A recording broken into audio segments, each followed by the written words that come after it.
Today we'll be talking to CEO of Big East Energy Network, Mark Zanetto, on the game one of St. John's this season, the other night against the Quinnipiac Bobcats.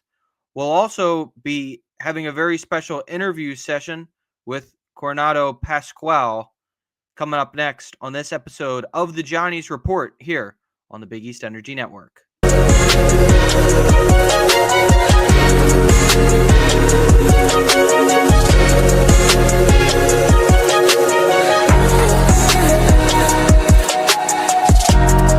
Welcome back, ladies and gentlemen, to another episode of the Johnny's Report. Joining me today is our very own Mark Zanetto. Mark from the Hoops Cap podcast, a Big East aficionado. He's, of course, you know him from his YouTube channel where he talks about the UConn Huskies. Mark, thank you for joining us here today, donning a wonderful t-shirt. Yeah, no problem, man. I'm excited to be here. I love talking Big East hoops, and as we did on the preview on the weekly show, I had all of the different shirts to represent, where teams were finishing, and I was joking around that I couldn't wear this on the weekly show, but on the Johnny's Report, Exactly, this is open game, man. We'll represent the Red Storm. I don't personally have any other Big East stuff. I would say, I don't have a UConn Villanova is the one that I probably would certainly not bring into this household. But I appreciate you coming on with the fantastic T-shirt, and let's get into it. So, number 5, St. John's, they knocked off. Well, I shouldn't say knocked off. They beat Quinnipiac 108-74 the other day. I know you were watching your UConn Huskies beat New Haven, but maybe you were bouncing around. What was your big takeaways?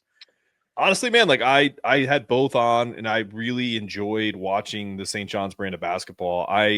Growing up in Connecticut, I know Quinnipiac University really well. Right. It was a really kind of bad basketball school for a while. Our GM Tom Moore was the coach there for a while. They do have it kind of cooking there at the mid-major level. So, it was just a terrible matchup for them. They played tough, they played hard, but St. John's was just too big and too strong.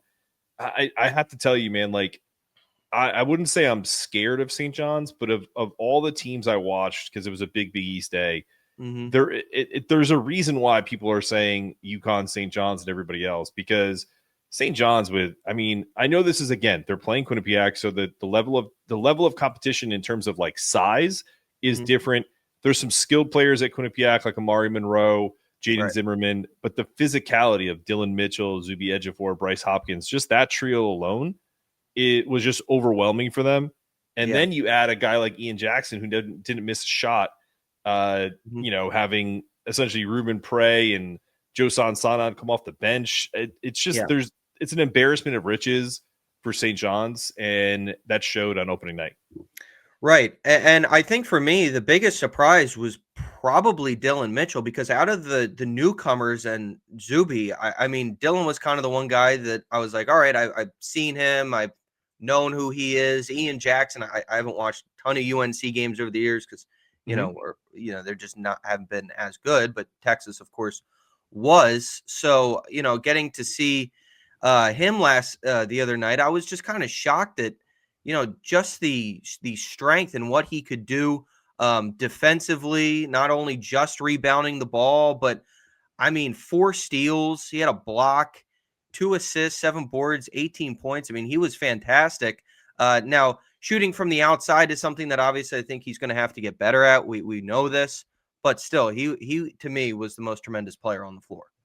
Yeah, I think he's the biggest X factor for them. And I will caution Johnny fans to one aspect of his game that not only UConn and other Big East teams and also non-conference games, like when they play Alabama this weekend, can expose, is if it's a tight game, it's hard to play him in down the stretch. My friend Wes Miller was his coach last year in Cincinnati, and there were games where they had really tight games in the Big 12, and you have to take Dylan out because he's a terrible free throw shooter. He was 4-7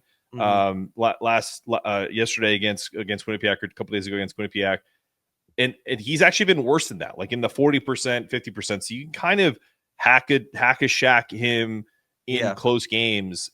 If that if he improves that and he can at least give you 60% from the free throw line, they have a huge advantage over most teams because he can run point forward. He can do different things. He's actually not a bad 3-point shooter in terms of considering how bad of a free throw shooter he is. But that's the tough thing and that's my only negative on the St. John's team is there's no true point guard like they had last year with a guy like Richmond who can kind of take control of a game. And it's kind of going to be by committee, which is fine. That's worked for a lot of teams, and Rick Pitino can definitely make it work. But it's one of those things where that would be my biggest concern is he is an absolute X factor. He's going to do everything. But down the stretch, when you don't play the Quinnipiacs of the world, can he cash in on free throws when he gets fouled? Right. And I think that's something for St. John's. We've seen that in the past. They've struggled with free throw shooting. And I'm hoping that the coaches can kind of work with them on that. But speaking to, that point guard position, I mean, you had 3 guys with 5+ assists. Isaiah Sellers had 5. Hopkins had 5. Dylan Darling had 6 assists. But that positionless offense, we got a real good look at it against Quinnipiac. We're going to get a real test, a litmus test, if you will, coming up this Saturday against Alabama, and that's going to be quite the matchup. Yeah, I think so too. And I think if you look at the way these teams, like just in one game, St. John's threw up almost $110, and I think Alabama scored 91. So if you're betting, you might want to take the over because I don't think these teams are going to stop each other too much. I'm curious to see what the physicality wise, what the difference is that they're going to play like a bigger squad in this game versus kind of making that jump when most teams are playing multiple bye games or smaller schools before they get a big non-conference game. St. John's is not. They're playing one Quinnipiac, and now they're jumping up a class to play in an Alabama team that's been a contender for the last few years. And that's what I'm curious about. I want to see what this positionless offense does against a team that can pressure the ball and not be physically overwhelmed like Quinnipiac was. Yeah, exactly. And I think that's what everyone's kind of waiting to see, how is all of this going to look against the top opponent, because we have to play UConn coming up in the conference schedule, or a Creighton, or whomever. It's going to be a lot harder, we assume, than Quinnipiac. Sure. So I really am curious how the half court offense just moves. We know that St. John's, it hasn't been the best half court team with Rick Pitino. Usually their defense translates to their offense. And I mean, they've been solid in the half court, but not dominating the half court. Yeah, I'm curious to see their field goal percentage was good against Quinnipiac, obviously almost 60%, a lot of layups, a lot of dunks. If a team essentially tests this team's 3-point shooting, which on paper is really good. Ian Jackson was 3 of 3. Joe Sansanan was 1 of 1. So, you have a bunch of trio of guys. Isaiah Sellers didn't hit a 3, but he was almost a 50% 3-point shooter last year. Bryce Hopkins has had a history of shooting the ball well. I'm curious if that's going to be the case. Are offenses going to kind of pack it in against them and essentially live with some of the dribble drives and less about kind of letting this team, because you can't have both. If they have the ability to shoot threes and physically overwhelm you, they're absolutely a title contender. But it's kind of one of those things where if you're Alabama or you're Creighton or you're Marquette, do you kind of pick your poison? What do you give up? And I think in this instance, because of the physicality of Zuby, because of Bryce, because of Dylan, that trio, you almost have to say, all right, we can live with one-on-one matchups of them hitting floaters and almost like contested twos versus giving up threes to Oziah, Ian, Josan, Dylan. Those guys can't beat you. If those 4 beat you and you get a big game from Dylan Mitchell, I mean, it's over. Right. And we saw what they did against, I'm not trying to be like Owen from the Georgetown podcast, but we saw St. John's against Michigan in the exhibition game. They hung in with Michigan. It was a great basketball game, went toe-to-toe, ended up losing by 2 in overtime. But, will we kind of see that game play itself out against Alabama? Will St. John's be able to go toe-to-toe with what Alabama's doing, because Alabama's going to be a good 3-point shooting team, and it's also going to be interesting defensively how St. John's tries to stop the Tide. Yeah, I wonder if we're going to see more trying to running them off the 3-point line. Kind of a similar kind of comment that I just made about St. John's is like, if Alabama is going to beat you, I wonder if it's going to be like you're going to try to have a death by 1,000 cuts type move versus allowing them to get off from the 3-point line. Because let's face it, if Alabama shoots the three well and St. John's struggles, and it's gonna be hard. It's gonna be hard for them to win the game. However, it's at home. You're playing in the Garden. Right, exactly. It's a 12 o'clock game. The Garden's going to be jumping. The Knicks are hot and heavy right now. People in New York City are absolutely loving that the Knicks are contending, and St. John's is a perennial power at this point. That's going to be a fantastic game. I will tell you that my keys to that game are what the type of production you get from Joe Sanan off the bench. If he can give you another 14 points, Ian Jackson, not a lot of if he turns the ball over, they're going to be in trouble. Because my biggest thing about Dylan Darling is, and this is not a knock on St. John's at all, he is a good point guard, and he's going to give them some of that kind of less positionless and more of that's his role. But he's also a smaller guard, and he's not what I wouldn't consider him like lightning fast. He is a fantastic mid-major guard. He's playing upper class right now. And when you're playing against an Alabama team that's going to pressure you and not play really great like hounding defense, because that's not Alabama's calling card, it's still a physical brand of basketball. So I'm curious to see what that dynamic is, because I don't think you can always go with Dylan Mitchell as that X factor point forward because he can't shoot. So like you can always play off of him and then kind of take what you get from that perspective. Right. Stick around. Later, we will be having Conrad Pascual of the Center Hub. He will be coming on. He covers Alabama over there. So he'll be coming on to talk a little St. John's, Alabama with myself. And sticking with that point, I mean, Alabama coming up north, playing in New York City. I'm curious as to what they're going, because that's completely out of their element. I mean, this isn't the football team coming to MetLife. This is the basketball team. I know they played on big stages as well. So something that I'm going to be curious to ask Conrado is, hey, how do you think they're going to deal with the hype of playing in Madison Square Garden and New York City as a whole? Completely. Yeah, I think they're going to. Honestly, I don't want to speak for them, but I think they're going to be.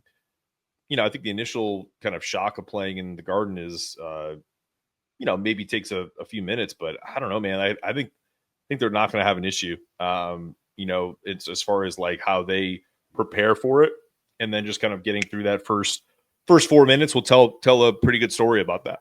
Right. Absolutely. All right. So Mark, you decided to do a little wardrobe change on us, and you are no longer wearing, of course, your St. John's apparel. You've decided to switch. You've gone to the dark side. You got your UConn t-shirt on. So we appreciate you coming over for 11 minutes. But we wanted to get into kind of this rivalry that seemingly it's been with the animosity between the fan bases in the past, just because it's New York City, Connecticut. Sure. So you're so close, but on the court, it hasn't really played itself out, or at least because there have been times in the past where St. John's has upset UConn, but St. John's obviously wasn't doing that in the Big East tournament. Anything really, that would stick out in a big game. It would just be, one-offs, if you will. Yeah, I said this, and it's not like a disrespect or anything. It's just a fact, right? Like, I'm 44 years old. The last time that St. John's, before Rick Pitino took over a couple years back, became relevant in the Big East mind was when Mike Jarvis was there.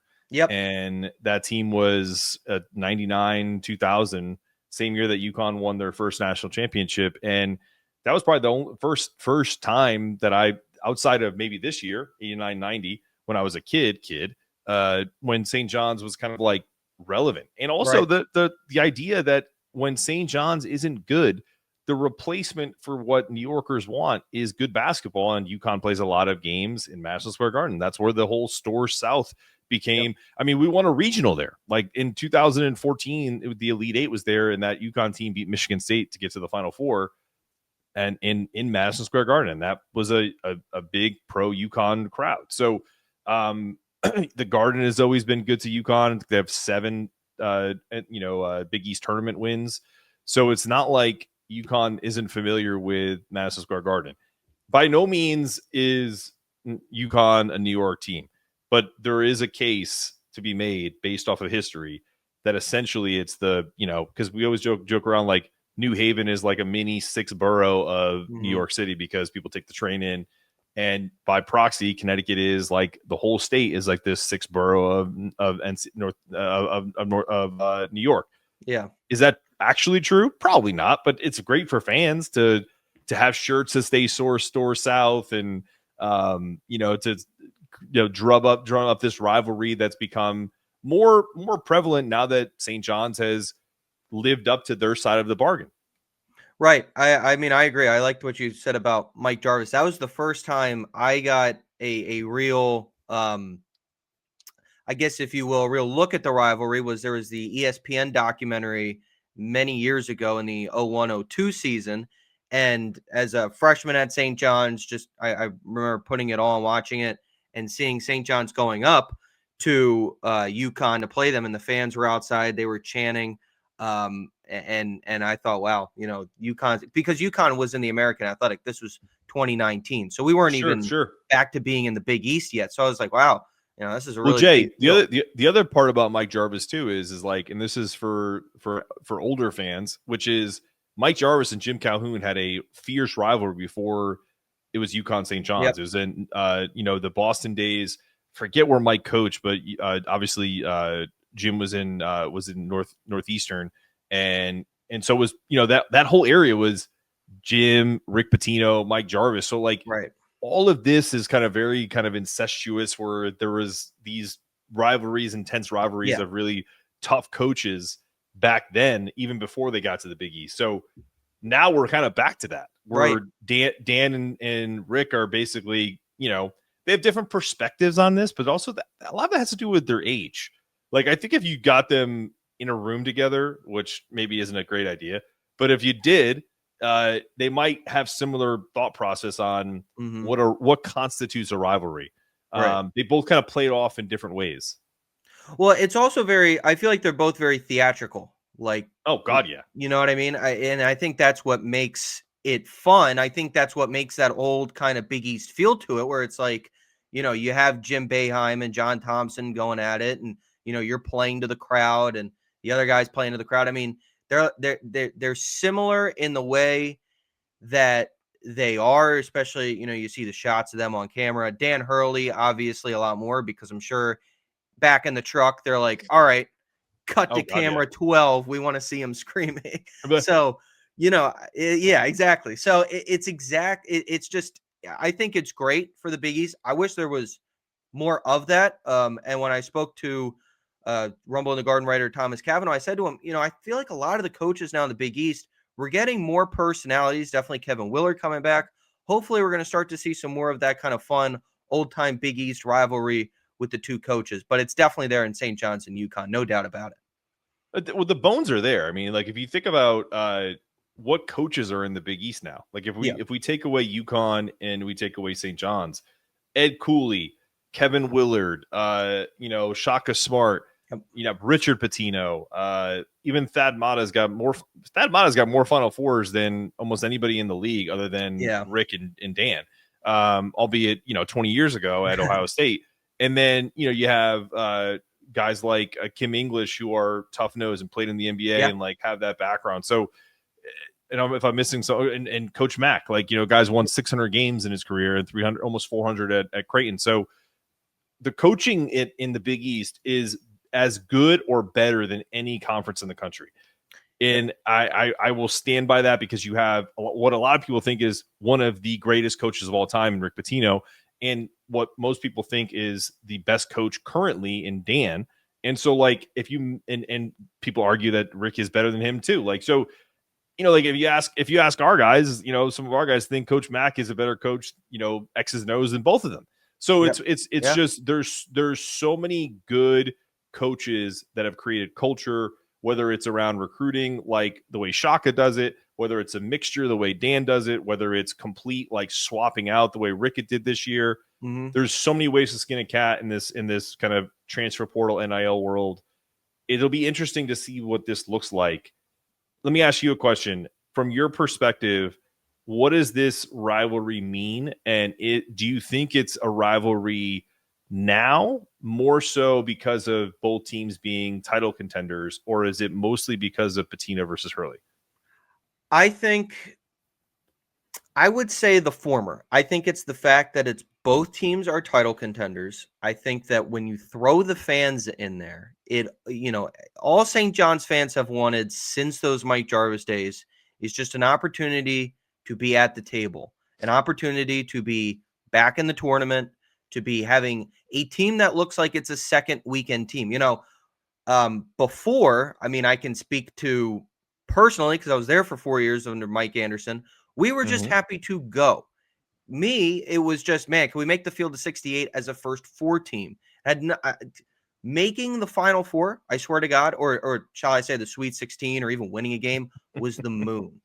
Like I have gotten to, yeah, it's funny, but like literally, right? Like I have gotten to the point to where it's like, man, like so for a minute, it's like it doesn't feel real, like it just doesn't feel real. Like this is really happening. I mean, St. John's, we were the butt of the joke for how long, and you had to talk yourself into being like a March Madness team. Like, man, if Steph Smith and Montez Mathis all come together, I think we got a shot. But now it's like we Steph Smith and Montez Mathis, I don't think they could play for this team. You know what I mean? Right. So, you feel like it's something. And I think that's what, like, with UConn, they've had it for so long. And as you mentioned before, the UConn fans come to Madison Square Garden, Stores South, and all that.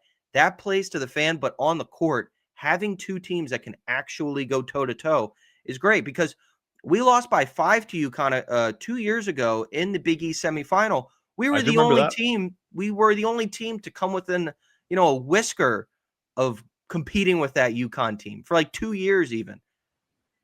So No, I agree, and I'm gonna give you like my favorite St. John's moment of my entire life is, and I remember the day. I looked it up. I remember that it was closer to the end of the year than it was the beginning of the year. I looked it up. It's February 26th of 2000.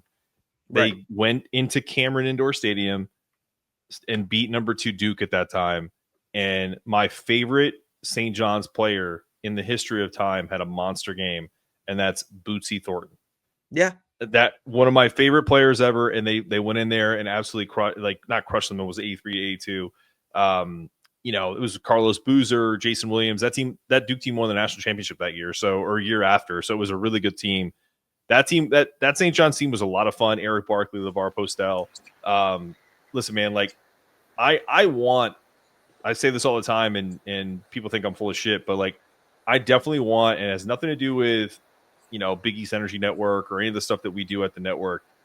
When St. John's, UConn, and I'm putting Georgetown on that mix, Villanova, when the brands of the Big East are do well, and take nothing away from Creighton, take nothing away from Marquette, when it's not the original Big East brands, Yeah. it doesn't feel the same. And I don't mean that to disrespect, Casey and his squad, or we don't even have a Marquette host yet, but like, or Shaka and his group. It's just different.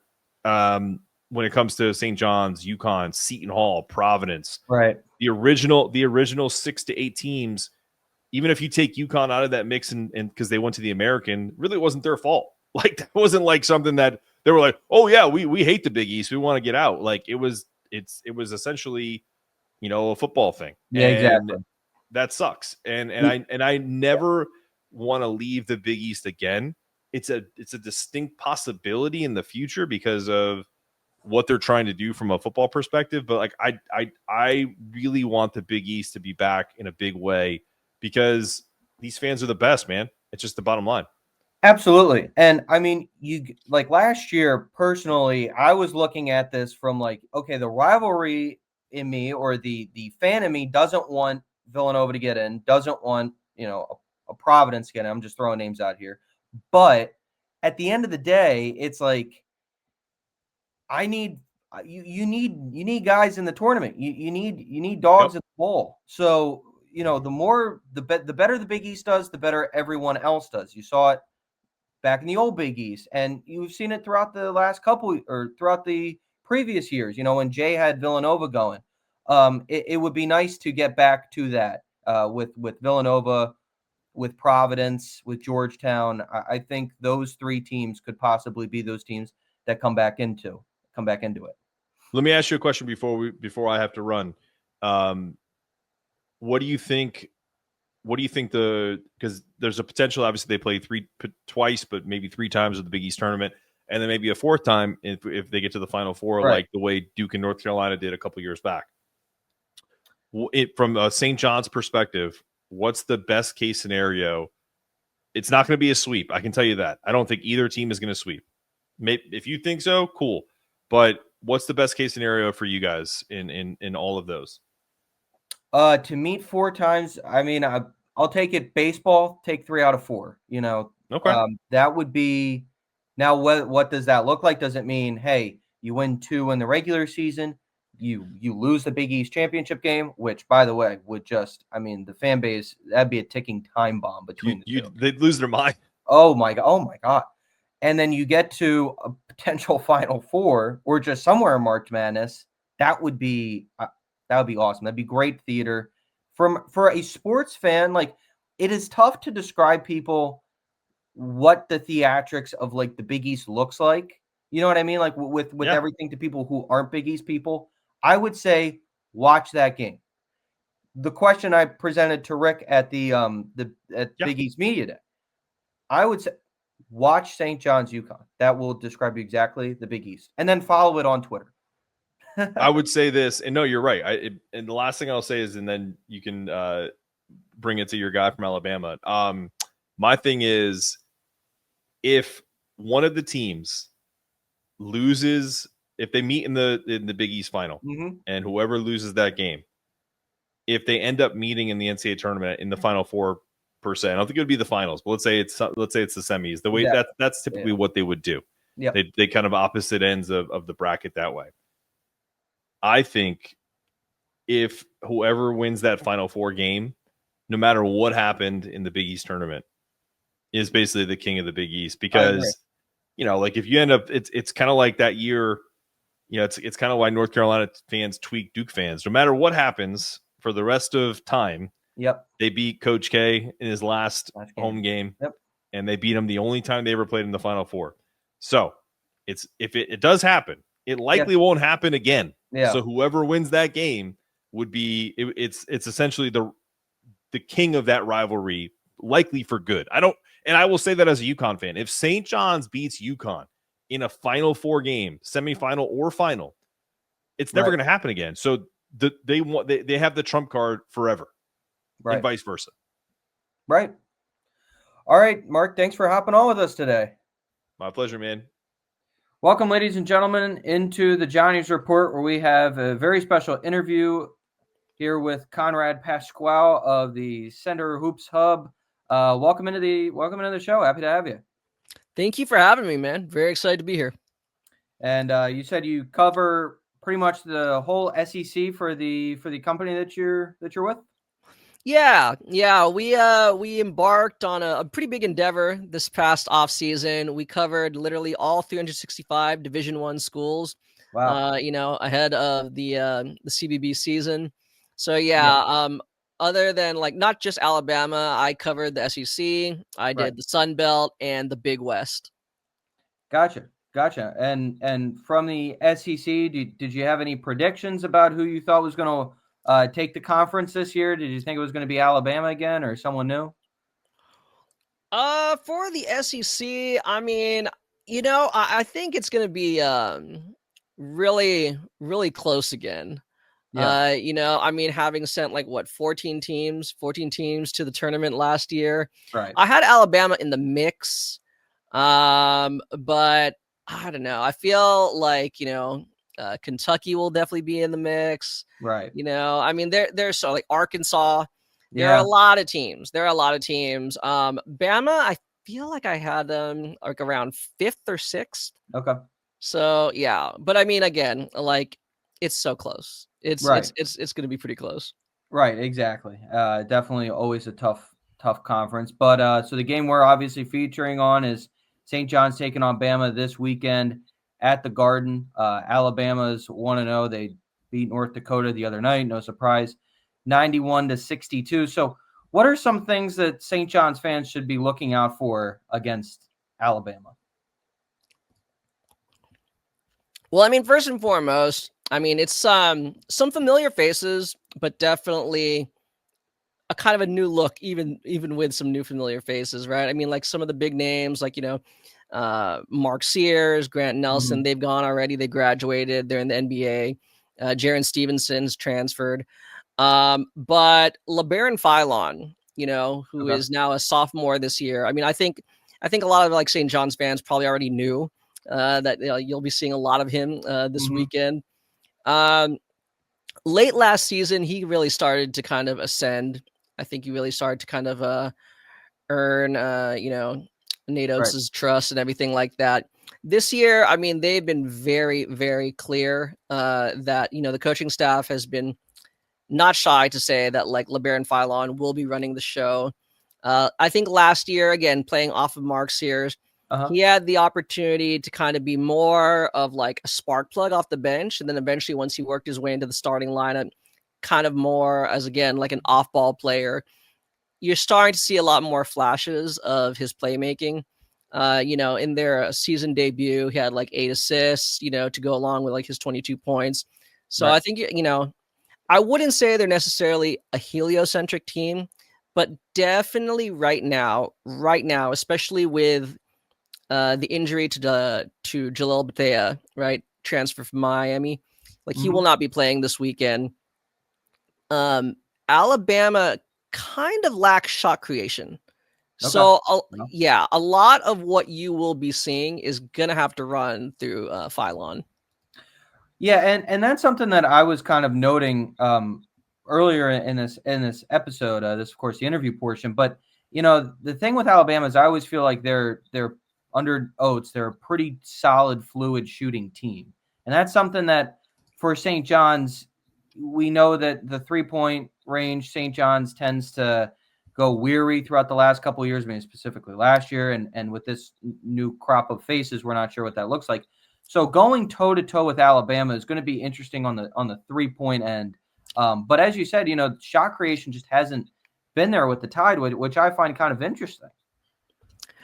Yeah, I mean, they have a lot of guys who I don't want to say they're one-dimensional, but I think right now they're kind of lacking guys who can either create their own, like they lack guys who can both create their own shot and play off the ball. Right. It seems to be very one or the other.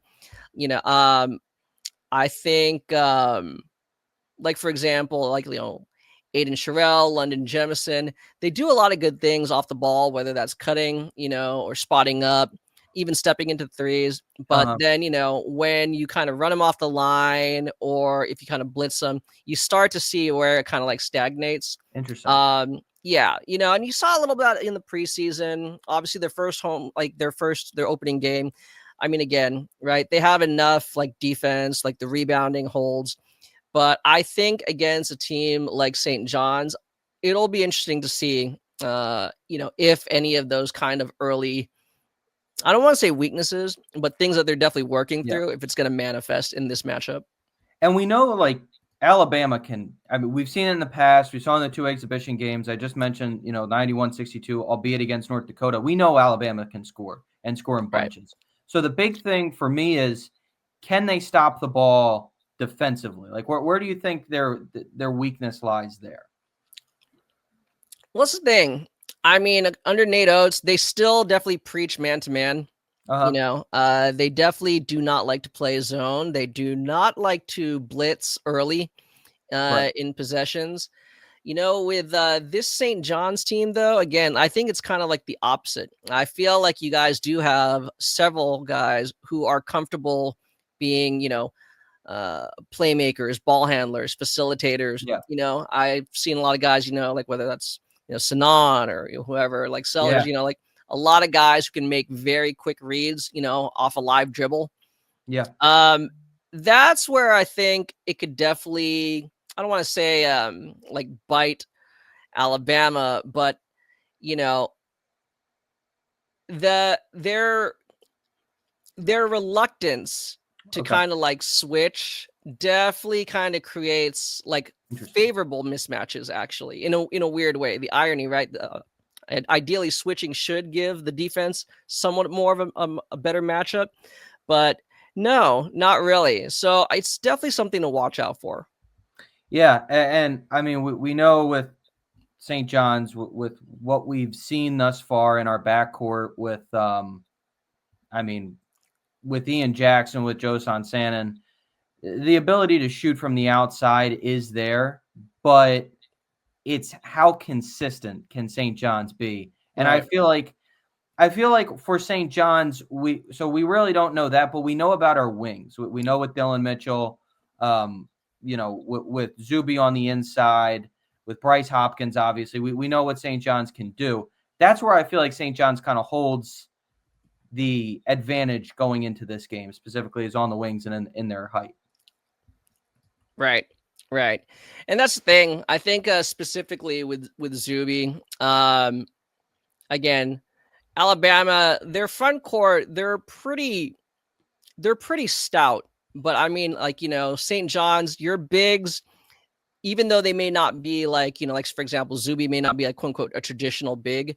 Right. I mean, I think it's well documented. His strength is like Herculean, right? So when you combine that, like, not only can he hold his own defending bigs, but then like on the flip side, I mean, his length, his athleticism, right? That's the thing, right? I think Bama is built definitely to defend in a half court. And with a team like this iteration of St. John's, right, with your ball handlers and everything, with your guys' ability to force turnovers, with your bigs who can get up and down the court, I think this is where Alabama, it's definitely going to test them. It's definitely going to test them, because I think bigs, specifically bigs that have lateral quickness, have been a little bit problematic, right? For Bama's front court. That's not to say that, like, they'll get like shredded, but it's definitely something, especially if you're bigs, because Zuby doesn't like create too much for himself. No. That's the thing, right? He's a very intuitive, like, cutter and everything like that. And so that's the thing, right? If you really force the Bama bigs to have to defend a little bit more in space, defend the pass, that's where, they kind of get out of sorts. And that's where I think, St. John's going to have like some success. So you being on the West Coast, did you ever get to a game at Madison Square Garden by any chance? Have you ever been to I have. Yeah. But obviously, like, professional games. I've never actually been for college games. I've seen the Knicks play and everything that. Yeah. So for because for me, what I'm interested in for Alabama going into this game, now I know Alabama has played in some big environments before. They've been good teams, but this team feels kind of new. I'm curious how this Alabama team is going to be able to handle Madison Square Garden, because when it gets loud in there, I mean, you've seen it. It gets deafening almost. Oh yeah, and that's the thing, right? I mean, like, Jalil Badea, he's a sophomore, but still, in terms of guys who have been exposed to that kind of environment, specifically Aiden Holloway, who is supposed to have a big role for this game, for this Bama team. I'm not sure what his status is. Like, last time I checked, he's still day to day. He's still nursing an injury that he picked up, kind of like during their season opener against North Dakota. So, again, Holloway is looked to, not just be like the Robin to Phylon's Batman, but I mean, again, he's supposed to provide that veteran experience. He has played in like those kind of hostile crowd like situations, having played multiple times in SEC and big like non-conference games. So his absence is pretty big. Same thing with Latrell Wrightsell. Again, these are the upperclassmen that are kind of supposed to bridge the gap between the younger guys. I mean, I know Phylon experienced it a little bit last year, but other than that, as you said, the team isn't just new. It's very young. Yeah. So they're very inexperienced. Again, North Dakota, just Bama, they're still a deep team. They kind of overwhelm North Dakota with their own, just talent, Yeah, and exactly. athleticism. But Physically, yeah. again, as you're kind of alluding to, going into, from playing a mid-major, like Yep. North Dakota, to a Yeah. couple days later, not just a high major in St. John's, but again in their home court, or their Yeah. home territory, I should say, right? Exactly. It is. It is. I mean, if you can kind of already tell by the nature of how I'm describing this, I am not as confident that in Bama to win this. That's not to say I don't think they'll be competitive, Yeah. but I Of do course. think, just again, given the nature of their injuries and the relative lack of experience, I don't know. Like I definitely feel like the odds are against them in this matchup. That was going to bring me actually to my next point. St. John's is a 6.5-point favorite heading into this one. Do you think we cover? I do. I think Interesting. actually one of our peers asked for my prediction, and before I even saw the line, I swear, before I saw like the line, I said I picked St. John's to win 86-79.